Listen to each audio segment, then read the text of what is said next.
Welcome to Ranjita's videos. More মৰমৰ ছাত্ৰ ছাত্ৰী আজি তোমালোকৰ ভিডিঅ' হ'ব পাঠ 11 সাতৰ ভঙাৰ সাধু। আজি সাতৰ ভঙা সাধু পাঠৰ প্ৰশ্নৰ উত্তৰ আলোচনা কৰিম।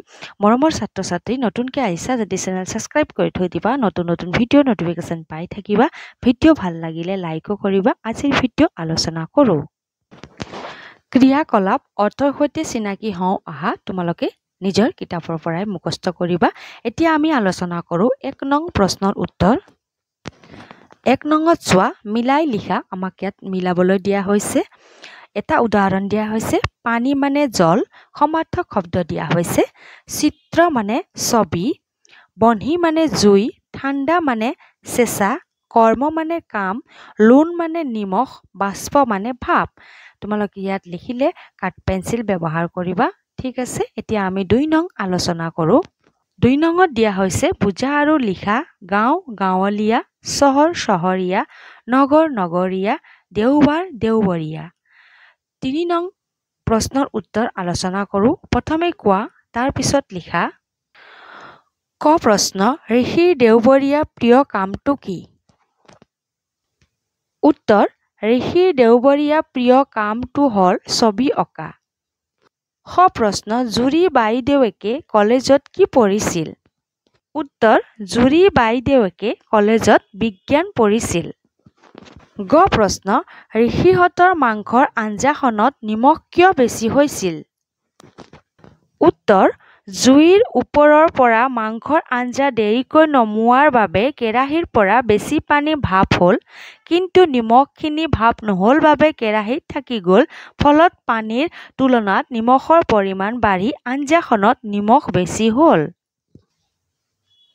ঘ প্ৰশ্ন, সাগৰৰ পানী লুণীয়া কিয়? উত্তৰ, মাটিত বিভিন্ন প্ৰকাৰৰ লুণৰ লগতে আমি খোৱা লুণবিধো থাকে। জান-জুৰি, নদ-নদী আদিৰ বোৱতী পানীয়ে এইবোৰ উটুৱাই নি সাগৰ মহাসাগৰত পেলায়। সেইবাবে সাগৰৰ পানী লুণীয়া হয়।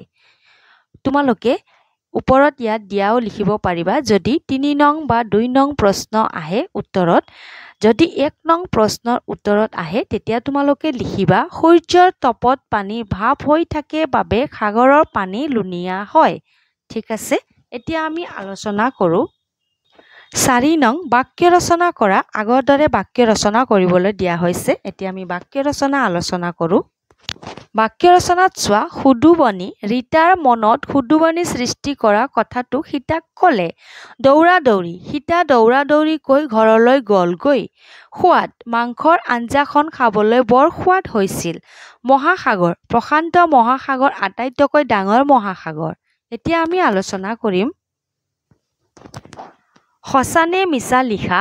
ক ঋষিৰ দেওবৰীয়া প্ৰিয় কামটো হ'ল গান শুনা। মিছা, কিয়নো ছবি অঁকা হ'ল ঋষিৰ দেওবৰীয়া প্ৰিয় কামটো।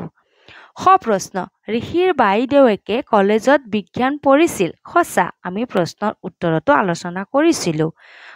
গ বৰমাকে ঋষিক এগিলাচ ঠাণ্ডা গাখীৰ খাবলৈ দিছিল। মিছা। 7 নং চোৱা। ভাবা আৰু উত্তৰ উলিওৱা। 7 দিয়া হৈছে। ক জলত জন্ম স্থলত বাস, মাকে চুলেই হয় সৰ্বনাশ। নিমখ। খ ইয়ে সিয়ে পিঠি সেকি আঞ্জা খোৱাই কিহে? কেৰাহী। গ চোৱা। গভীৰ নদী শুকাই গ'ল, বকুল ফুল ফুলি ৰ'ল। ভাত। ঘ চোৱা। মিহি মিহি খোজ, নাই তাৰ নাৰী, কি জীৱ সি, যাৰ আছে জিভাত দাঢ়ি। কোম জেলেকুৱা। তোমালোকেও নিজৰ উত্তৰ বহীত লিখি থৈ দিবা। মৰমৰ ছাত্ৰ ছাত্ৰী, কিতাপত লিখিলে কাঠ পেঞ্চিল ব্যৱহাৰ কৰিবা। আজিৰ ভিডিঅ' মই ইয়াতে সমাপ্ত কৰিলোঁ। আকৌ লগ পাম আমি নতুন ভিডিঅ'ত। আজিৰ কাৰণে ধন্যবাদ। ভিডিঅ' ভাল লাগিলে লাইকো কৰিব, নতুনকৈ আহিছে যদি ছাবস্ক্ৰাইবো কৰি থৈ দিব।